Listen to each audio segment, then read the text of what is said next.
Assalamu alaikum, everybody. Man, I just read the news that Kobe Bryant passed away, and it always surprises me how a lot of people take this type of stuff as a shock. And although it is a shock, nobody should die that young.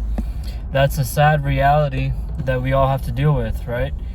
It's the sad reality of this dunya, of this world, that you don't know what's going to happen tomorrow. You don't know what's going to happen in the next second, right? You could be driving home from school, from work, whatever it is, and boom, you could die right there. And that's a sad reality, and that's a harsh reality that everyone, Muslims, non-Muslims, believers, non-believers alike, have to, realize and have to deal with, that, death is inevitable. You can't escape death. If you look at Kobe Bryant, he was a legend, man. He was one of the greatest of all time. Okay? He achieved so much in this life. He achieved, the pinnacle of success. If you think about it, he had all the money. He had, a great family. He did so much for the community, all this stuff, right? And on top of that, he was one of the greatest basketball players of all time.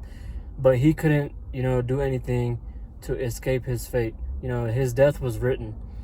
So there's a story that I want to share with you guys about Prophet Sulaiman alayhi salam.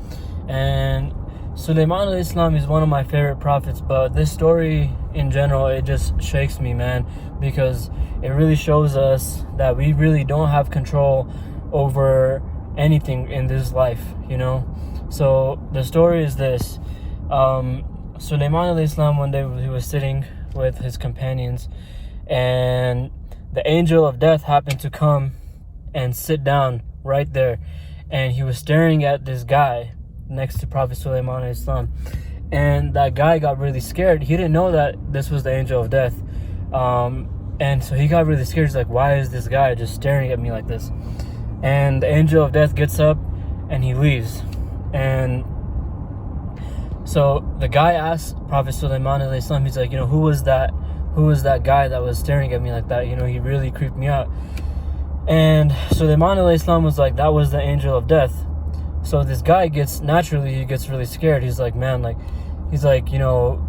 terrified. So he's like, why was the angel of death staring at me like that? So he was like, you have to, so he's talking to Sulaiman alayhi salam, he's like, you have to transport me to another area. So Sulaiman alayhi salam, subhanAllah, he had control over the winds and stuff. So Sulaiman alayhi salam transports him to a place, I think in India, somewhere around that area. And as soon as that guy gets, subhanAllah, as soon as he gets to that place where he asked Sulaiman alayhi salam to transport him, the angel of death is right there, and he takes his life. Then the angel of death travels back to Sulaiman alayhi salam, and Sulaiman alayhi salam asked him, he's like, why were you staring at him like that? And the angel of death said, subhanAllah, I was staring at him because I was supposed to take his life, and I was wondering what he was doing here. I was supposed to take his life at the place you transported him.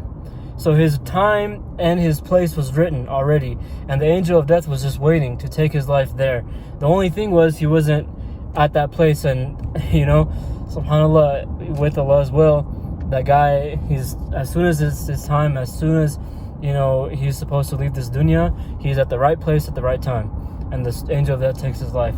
So in this lesson, we can learn that no matter what you do, you can't escape your death.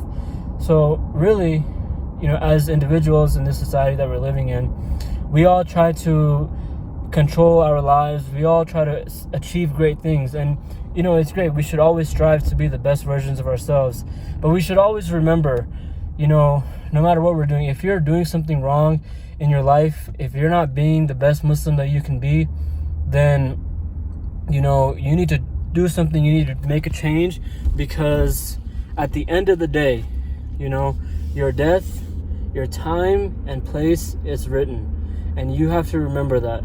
And take this whole thing about Kobe Bryant, take this, as a lesson that no matter what you achieve in this dunya, no matter what you have accomplished in this life, it could be taken away from you in a second. And if Allah has written your death, written your time and place, there's nothing you can do to change that. no amount of success, no amount of money can do you any good. So, you know, inshallah, just remember that, guys. I know I haven't posted on this channel in a while. I've been really busy with school and work, but I'm gonna try to make it a you know, try to make it a habit, or, you know, at least try to start posting more whenever I have, you know, whenever I get inspired by something. Inshallah, I'll post. But that was just a quick reminder for you guys, as it was a reminder for me. Waking up today and, you know, seeing the news, I was very, very, very taken back. But alhamdulillah, you know, inshallah, you all benefit from this. And if there's any mistakes that I made, they're from me and me only. So inshallah, I hope you guys can forgive me, and I hope Allah can forgive us all. Assalamu alaikum.